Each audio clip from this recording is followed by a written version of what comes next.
Olá, meus amigos e amigas, sejam todos muito bem-vindos a mais um comentário semanal da Parashá. Como todos sabem, essa semana estamos estudando a Parashá Shemini. Porém, antes de começarmos o nosso estudo e o nosso comentário, eu gostaria, primeiramente, de antecipar meus votos a todos os amigos judeus,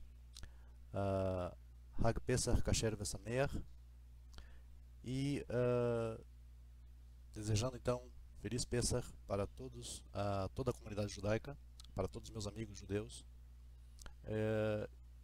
Sabendo que nós, monoteístas noahides, estamos, na verdade, engajados no mesmo projeto de Israel, que é desenvolver o conhecimento da causa monoteísta no mundo, e aqui especificamente no país, no Brasil, em todos os países de língua portuguesa. Estamos empenhados nesse esforço, coligados a Israel, ao esforço do povo judeu de trazer mais luz, a luz do conhecimento de Hashem, da Torá, das mitzvot, para todos aqueles que desejam realmente abraçar esse conhecimento e entender, compreender e aplicar as suas vidas. Portanto, a todos os meus amigos, mais uma vez, Hag Pesach Kasher Vesameach.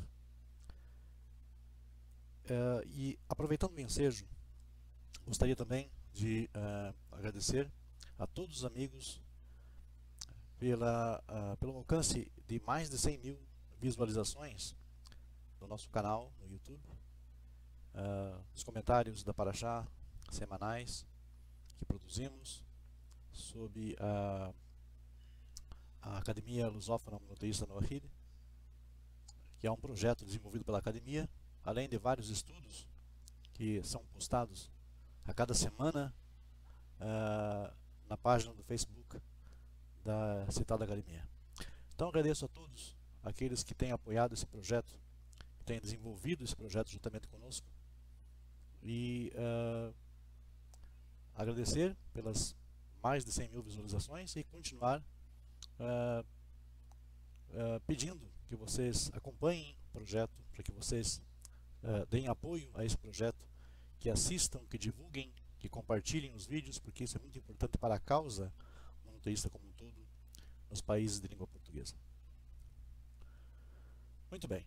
E a nossa parashá dessa semana, ela tem um verso central muito importante, que diz o seguinte em hebraico: Vayehi bayom hashmini.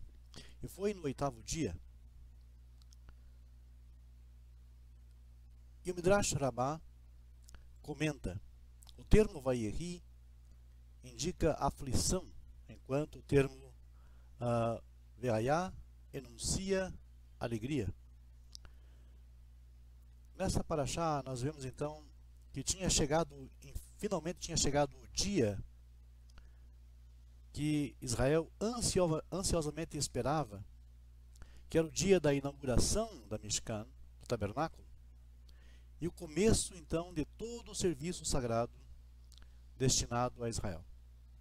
E durante todo o tempo da construção da Mishkan, os Bnei Israel viviam numa constante tensão, nervosos, preocupados, inquietos, pois não sabiam, não tinham certeza se a Shekhinah, se a divina presença repousaria mesmo entre eles, se essa obra a ser fabricada, a ser feita para servir como centro espiritual do povo, seria do agrado do Eterno, pois não podiam se livrar ainda do pesadelo que foi a confecção do bezerro de ouro.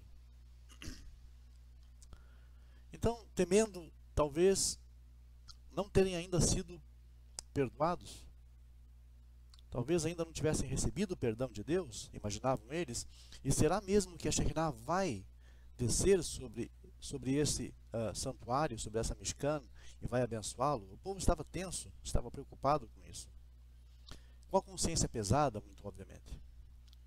E apesar de Moisés os ter acalmado, dizendo que a ordem de construir a Mishkan foi dada diretamente pelo Criador, por Deus, como sinal do seu perdão, ainda assim eles tinham muito medo do que aconteceria.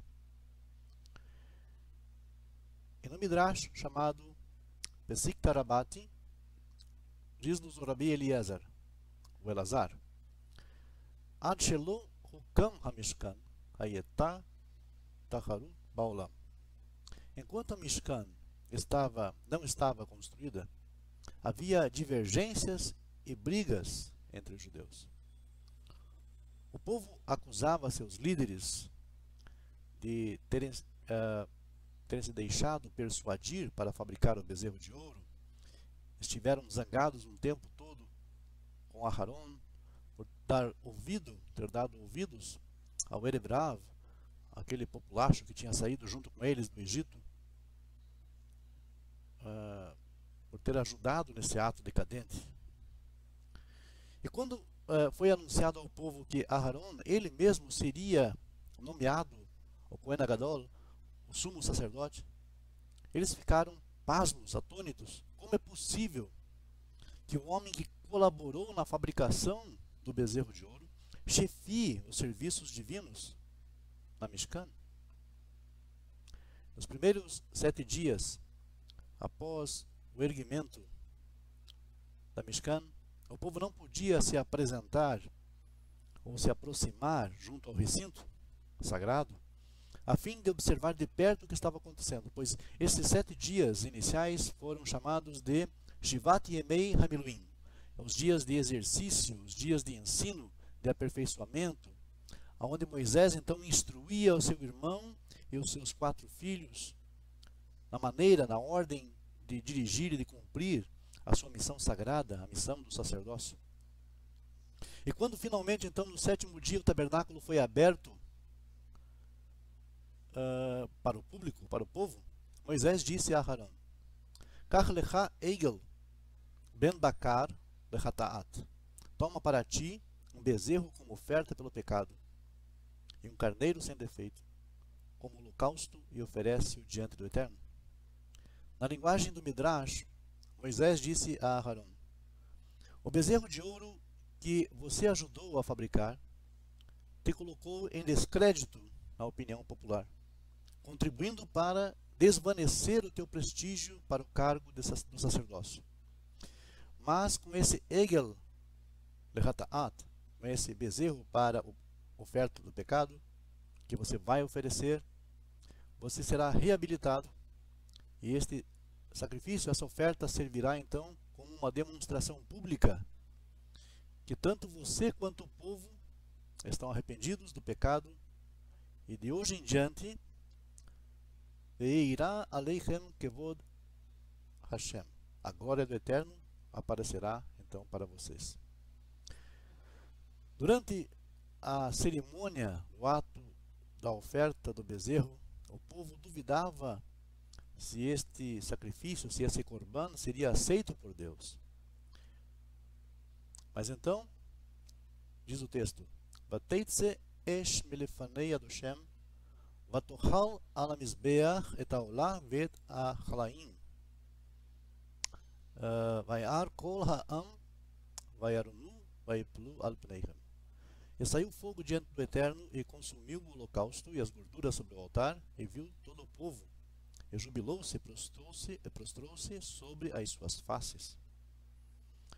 De repente, no meio desse fervor religioso, no auge do devoto contentamento, da profunda gratidão e alegria, Vateitze esh milifnei Adonai, saiu fogo diante do Eterno, Vatochal otam, Vayamutu lifnei Adoshem. E os 2 filhos mais velhos de Aharon, Nadav e Avihu, foram consumidos pelo fogo e morreram diante do Eterno, aos olhos do povo. Esse desastre pavoroso, inesperado, causou uma emoção tão profunda que Moisés exclamou: Va'acheichem kol beit Israel, ikvu et asrefa asher sarav Hashem. E vossos irmãos, toda a casa de Israel, chorarão este incêndio que o Eterno acendeu. O que aconteceu foi que, no exato dia em que havia tanto júbilo, tanta alegria em Israel pela inauguração da Mishkan, aconteceu esse trágico incidente em que dois irmãos sacerdotes morrem queimados por fogo que sai de diante da presença de Hashem. Qual é a razão então dessa morte tão trágica, tão fulminante nesse dia de tanta alegria para o povo?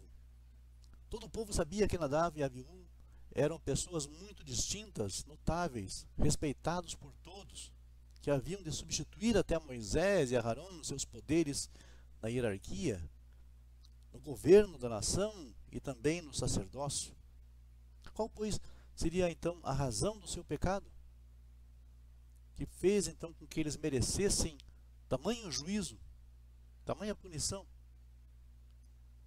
Talvez inúmeras sejam as motivações, inúmeras realmente elas são, como citadas pelo Midrash, pelo Midrashim, tanto no Sifra e em outros tantos outros comentários exegéticos, que divergem nas opiniões concernentes ao delito e ao castigo. O Sifra, por exemplo, opina que a inveja que eles, Nadav e Abiú, sentiam de Moisés e Aarão foi um motivo grave que levou a essa punição. Observando os cortejos, as cerimônias, Moisés e Aarão sempre à frente, depois então eles e depois os outros sacerdotes e aí então o povo, os dois teriam pensado, ou um teria falado para o outro, não levará muito tempo e então esses dois velhos, Moisés e Aarão, morrerão, e nós então os substituiremos. Mas segundo o Midrash, Deus lhes disse: vocês esperam a morte desses dois velhos líderes, saibam que vocês hão de morrer antes deles.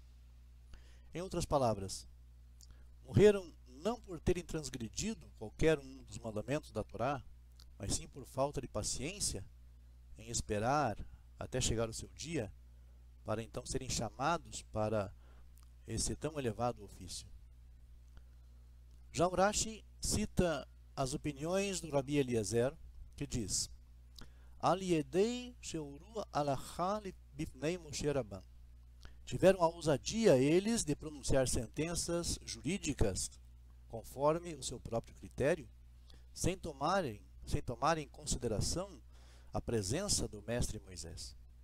O Rashi baseia a sua opinião na indagação que se encontra no Talmud, a Gemara, onde há a seguinte pergunta: o Maidarush, e o que eles interpretaram? O que foi interpretado? O que foi que Nadav e Abiú decidiram sem perguntar ao mestre? Qual seria a decisão que eles tomaram sem perguntar a Moshe Rabbeinu? E então o próprio Talmud responde. Em Vaikra, diz o texto bíblico: Venatnu benei Aharon hakohen esh ala mizbeach, e porão os filhos de Aharon, o sacerdote, fogo sobre o altar. E foi desse texto, então, que Nadav e Abiú concluíram não obstante o fato do fogo descer do céu, seria também uma mitzvah contribuir com fogo qualquer. Ou seja, eles estavam empenhados em colocar algo deles mesmos. Pensavam que seria então direito, além do fogo que caísse do céu, o homem também oferecer o seu próprio fogo. Deliberaram isso como se fosse uma halachá, como se fosse uma lei, uma decisão da jurisprudência judaica, diante do próprio Moshe Rabbeinu, e então partiram para a ação, para fazer isso. E o Midrash, o Sifra, procura então atenuar a atitude dos filhos de Aharon, dizendo o seguinte: vendo o fogo, quiseram, na sua euforia, na sua alegria, no seu entusiasmo, pelo júbilo do dia, dar algo de si mesmo, contribuir então com o seu próprio fogo. E também o Malbim, um outro grande exegeta, no seu famoso comentário HaTorah VeHaMitzvah, entende que a causa de terem trazido fogo estranho, Eshzará, foi só consequência de grande alegria, fato esse que se pode deduzir do próprio texto, no qual se lê: e todo o povo viu e jubilou-se. E depois, diz o texto do Malbim, Vaikru Benei Aharon, e os filhos de Aharon, Nadav e Abiú, tomaram os seus incensários e puseram fogo neles, fogo de fora do altar. Rabi Ismael manifesta a opinião de que o delito dos filhos de Aharon consistia do seguinte: Shetuyei Yain Nichnasu Lamikdash, por terem então entrado embriagados no recinto sagrado, o que era estritamente proibido para os sacerdotes.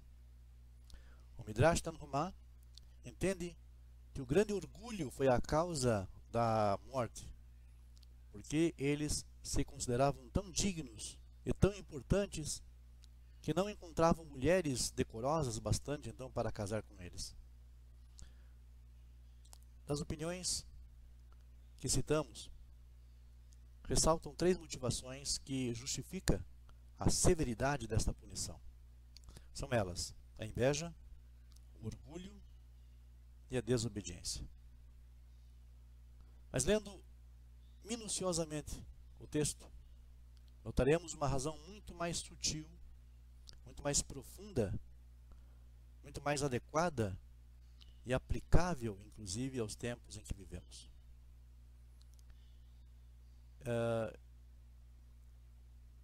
E deixarmos isso mais uma vez claramente explicado. O objetivo elevado e sagrado destas interpretações da Parashá é ilustrar e comentar os eternos ensinamentos da sagrada lei divina à luz do pensamento moderno. Ficando fiéis às eternas e velhas prescrições da Torá escrita e oral, transmitida às gerações modernas, uma roupagem atualizada, demonstrando então a todas as pessoas que estudam a veracidade, a perpetuidade e a imutabilidade da Torá, que consideramos Torat Haim, a doutrina da vida. E diz o texto: Vayakrivu lifnei Hashem esh zara asher lo tziva otam. E ofereceram eles diante do Eterno fogo estranho que não lhes ordenara. Note que a palavra-chave do texto de Levítico, capítulo 9, 14, 9, 24, melhor dizendo, até o capítulo 10, 1 a 6, é Esh, fogo. Segundo a opinião do Rashbam, não querendo esperar o fogo que deveria cair então do céu, eles, Nadav e Abiú, apressaram-se e ofereceram fogo estranho, preocupados com a assistência, preocupados com o povo que estava assistindo o ritual, devido ao prolongado serviço. Eles pensaram: talvez esse povo se canse e acabe indo embora antes de acabar o serviço. Então, para não ficar esperando o fogo do céu cair, para consumir o holocausto, eles foram e pegaram fogo estranho de fora do santuário e introduziram na Mishkan. Porém, segundo a própria Torá, eles não foram ordenados a fazer isto. Nós sabemos que o monoteísmo e o judaísmo não admitem, de forma alguma, não suportam fogos estranhos.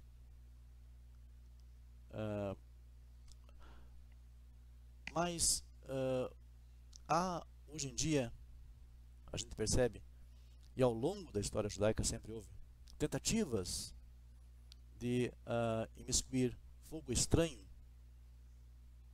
procurando atrair fiéis através de reformas, de costumes, novas ideias, novas concepções, até mesmo de outros sistemas, filosofias, né?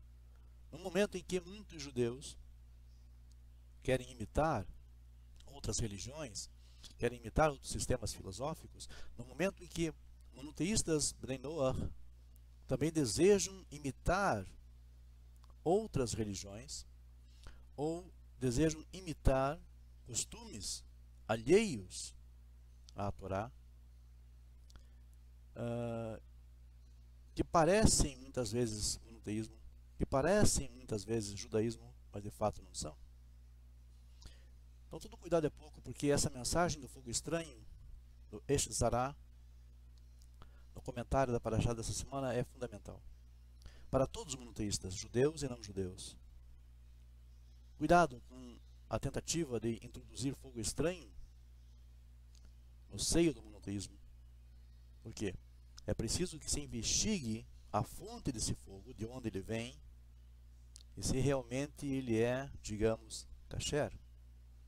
Se ele realmente procede, se emana realmente da Torá. Eu vejo muitos monoteístas, pessoas que já têm uma certa carreira monoteísta, de algum tempo, de conhecimento, de estudo, postando muitas coisas, às vezes no Facebook ou em outras redes sociais, comentários que supostamente são comentários judaicos, que supostamente trazem uma mensagem de conhecimento da Torá, quando na verdade o que se percebe é apenas uma mística barata, deslavada, quando apenas se percebe, na verdade, não é conhecimento, é apenas suposição e especulação, porque mística é suposição e especulação, não é conhecimento derivado das fontes da Torá. E muitas vezes quando esse conhecimento, quando essas fontes da Torá ou fontes da tradição são citadas, elas são desvirtuadas do seu contexto, e são manipuladas e usadas por essas pessoas, e as pessoas mais simples vão e compram a ideia e divulgam e compartilham e mandam isso para frente. Isso é fogo estranho, minha gente. Então muito cuidado, né? Todo cuidado é pouco nesse caso, porque muito daquilo que parece ser monoteísmo, de fato não é, né? Então muito cuidado com isso. É sempre importante estar lembrando essa passagem da Parashá dessa semana, que nos alerta acerca do fogo estranho. Na verdade, o que acontece é que o monoteísmo, o judaísmo em si, com essa tentativa de se misturar, de se mesclar, de parecer mais popular, de parecer mais palatável, acaba inserindo em si mesmo conceitos estranhos, conceitos alienígenas à tradição da Torá. O Talmud nos explica, mais uma vez, o que aconteceu com Nadav e Avihu. Sreifat haneshama vehaguf kayam. Ou seja, a alma deles se queimou, mas o corpo ficou resguardado. Aquilo que recebemos como conhecimento de Deus é uma ponte que nos une com Ele. E todo monoteísta que se desliga dessa ponte, que sai dessa ponte, que abandona esta ponte, ou que pensa estar andando por esta ponte que faz, digamos, a ligação entre ele e o Criador, na verdade é uma ponte falsa, ele perde a sua identidade de monoteísta. E essa perda é uma perda que afeta exatamente Neshama, que afeta exatamente Tselem Elohim em nós. Por isso, então, a alma é queimada, como aconteceu no caso, conforme o comentário do Talmud, acerca de Nadav e Avihu. O corpo continua, mas a alma está queimada. Já quase não serve para mais nada, porque a pessoa está contaminada com aquela carga de tradições estrangeiras, alienígenas, ou com concepções ainda que semelhantes às do judaísmo, mas que, quando investigadas e expostas, mostram que na verdade não é judaísmo, não é monoteísmo. Então as pessoas acabam, digamos, pensando estar andando por uma ponte que faz realmente a transição entre nós e o Criador, e na verdade é uma falsa ponte. Essa pessoa acaba perdendo a sua identidade, a sua Neshama, entre aspas aqui, queimando a sua Neshama, ainda que o corpo esteja preservado. É como se o corpo vivesse, mas Neshama já não vivesse mais. É como se houvesse, digamos, uma forma de extinção da Neshama, enquanto ainda vivo. E é exatamente desta forma que o Talmud coloca o trágico destino de Nadav e Avihu. E essa história pode ser aplicada, sim, a todo tipo de assimilação, seja dos judeus, ou seja mesmo de monoteístas que assimilam também conceitos errôneos, místicas derivadas de fontes não judaicas, que me assombra, porque naturalmente que a Torá não tem nada a ver com mística. A Torá tem a ver com preceitos, ordenanças, mandamentos, mitzvot para a vida. E as pessoas contribuem com esse erro, com esse engano, alimentando esse erro, engordando esse equívoco, que é, de certa forma, pode vir a ser, de certa forma, extremamente nocivo para a sua alma, para a sua Neshama. Entenda-se alma como o aspecto racional do homem. Entenda-se Neshama como o aspecto racional do homem. Porque isso fere a razão, isso fere a imagem de Deus em nós. Isso é transgressão, é inserir fogo estranho na Mishkan, no santuário. É agir novamente como Nadav e Avihu. E essa história então pode ser sim aplicada aos dias de hoje. Porque acontece. Na verdade, pessoas assim desfiguram o seu judaísmo, desfiguram o seu monoteísmo e desfiguram a elas mesmas. Conscientemente, muitas vezes.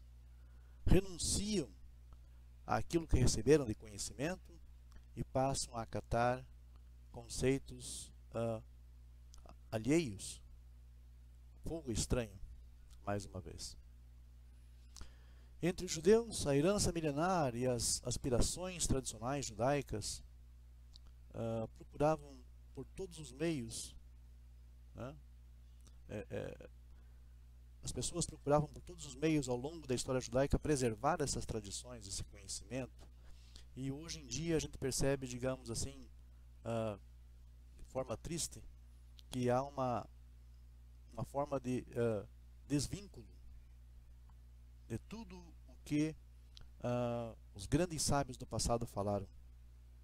Muitas vezes preferem as palavras dos rabinos modernos, e as palavras dos rabinos modernos, muitas vezes, elas não estão embasadas nos sábios. Por isso que é preciso muito critério, muito cuidado com isso. Entre um rabino moderno e um Rambam, um Nachmanides, Ibn Ezra, um Rashi, eu fico milhões de vezes com o Rambam, com o Rashi, Nachmanides e Ibn Ezra, do que com o rabino fulano no século XIX, século XX, fulano de tal, ainda que tenha todos os títulos possíveis, ainda assim, nós devemos olhar com um certo cuidado. Por quê? Porque muitas vezes aquilo que nós pensamos estar correto, aquilo que nós pensamos ser judaísmo, pensamos ser monoteísmo, na verdade não passa de apenas uma mescla de conceitos alheios, alienígenas à Torá. A assimilação é profundamente ignorante, porque ignora o seu passado, ignora a sua história, ignora o seu conhecimento, ignora a sua tradição. Essa lição serve para judeus e para não-judeus, para monoteístas noahides também. Eles esquecem, ou talvez não lhes convenha aprender, que aquele ambiente ao qual pretendem com tanto zelo assimilar-se, os fará sempre sentir que são somente tolerados. Por quê? Porque a forma de pensar de um monoteísta é diferente da forma de pensar lá fora.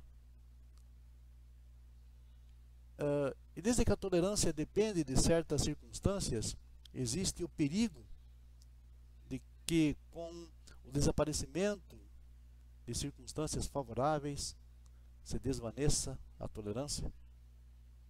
E mais, indivíduos ou povos que vivem à custa de constantes instabilidades, de instabilidades perpétuas, também acabam se voltando contra os ideais monoteístas. Nós vimos isso na história judaica muito claramente. Quando as circunstâncias eram favoráveis, os judeus se assimilavam e acabavam sofrendo um impacto por causa desta rebeldia, porque a assimilação é rebeldia aos olhos do Eterno.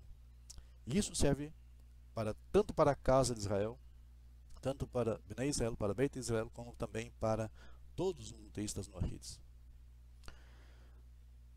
É claro que os filhos da casa de Israel, é claro que os filhos de Noah,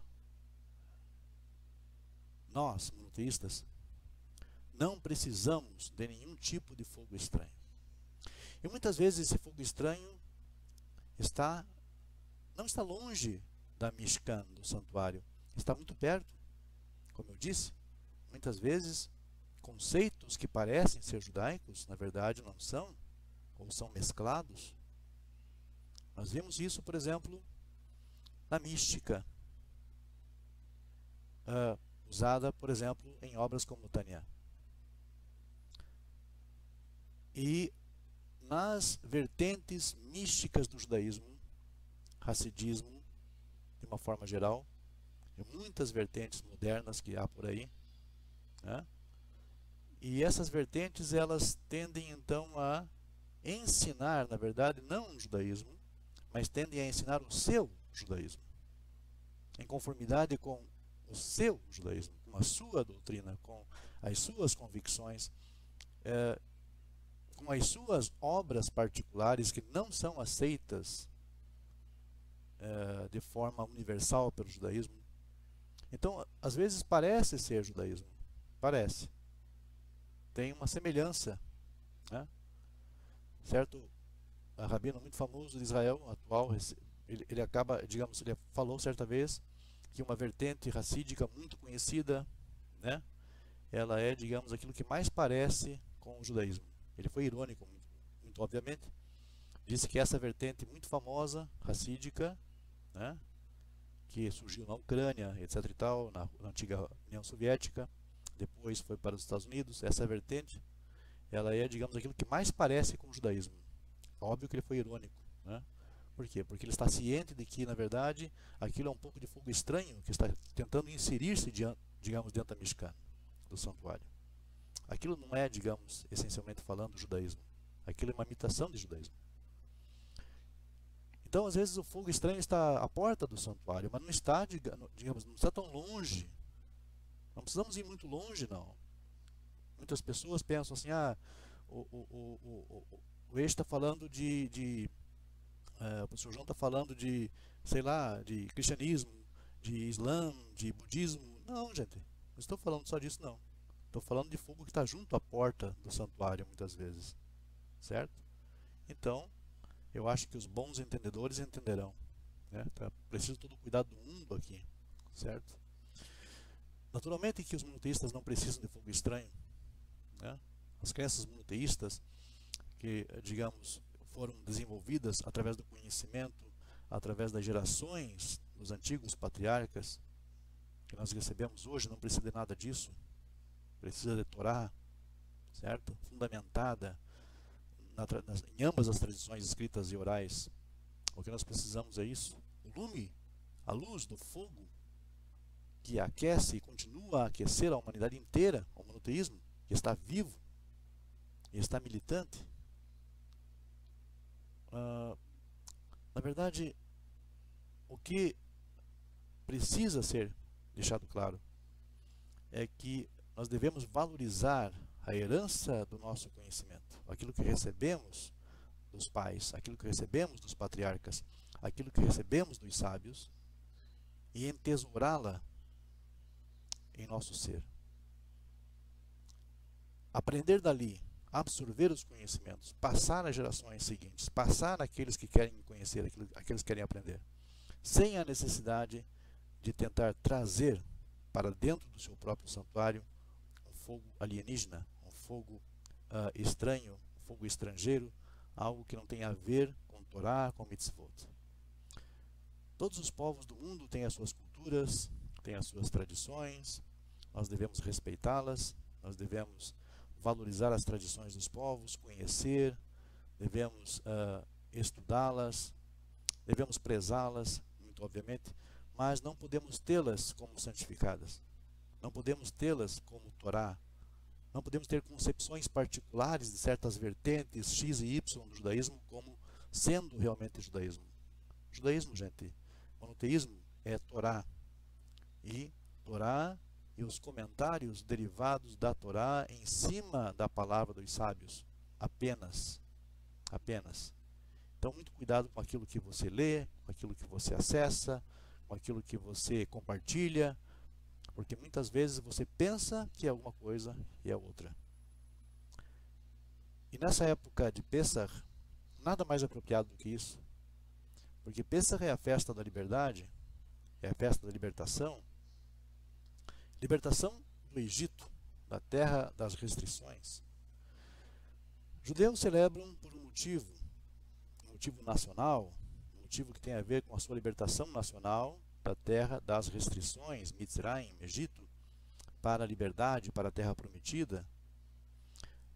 Noahides monoteístas, de uma forma geral, lembram desses episódios históricos, digamos, de Israel, e entendem também que devem se alegrar com os judeus, lembrando-se também ele, monoteísta Noahide, da sua libertação, das suas limitações, da escravidão em que vivia, preso, atrelado aos credos pagãos, idólatras.